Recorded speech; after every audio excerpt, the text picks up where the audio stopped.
పండిస్తున్న చిరునవ్వు తోటల్ని చేసిన పని ఎక్కడ అతిశయోక్తి లేదు. అది నా గర్వం ఏంటంటే ఒక అక్షరం అతిశయోక్తి లేకుండా చిరంజీవి గురించి చెప్పమని నేనే చెప్పాలి.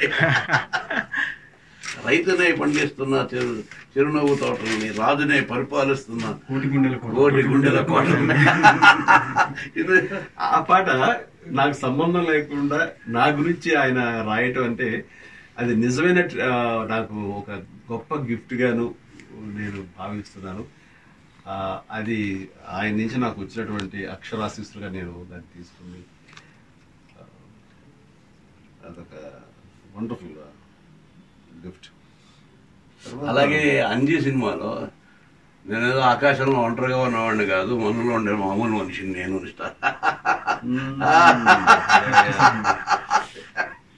అది ఆ గోల్కొండలో తీసిన పాటలో పిల్లలతో తీసుకొని అవును, అదే ఎట్లా లిరిక్ ఎట్లా అరే లేదంత సీను నే సూపర్ మ్యాన్ కాదు, అతి కాబడాయిపోను సింపుల్ గా పట్టేస్తాను. నిజం కదా, జిందగీ అన్నది బొత్తిగా చిన్నది, ఒక్కటే ఛాన్స్ ఇది వదిలితే రాదది, హాయిగా ఉండక దేనికి టెన్షన్, లైట్ గా లాగించే బెట్ట లైఫ్ లో ప్రతి పూట, ఎవ సీరియస్ గా లేదు ఫీల్ అయ్యేంత సీన్ ఏముందంట. అవును, ఎప్పుడు అసలు మీరు దూరంగా ఉన్నారు బ్రదర్? ఎప్పుడు లేదు.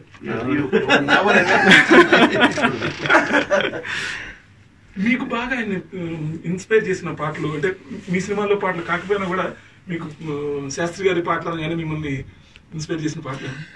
ఆయన రాసిన ప్రతి పాట ఆ వాల్యూని విలువని సంతరించుకున్న పాటలేనండి.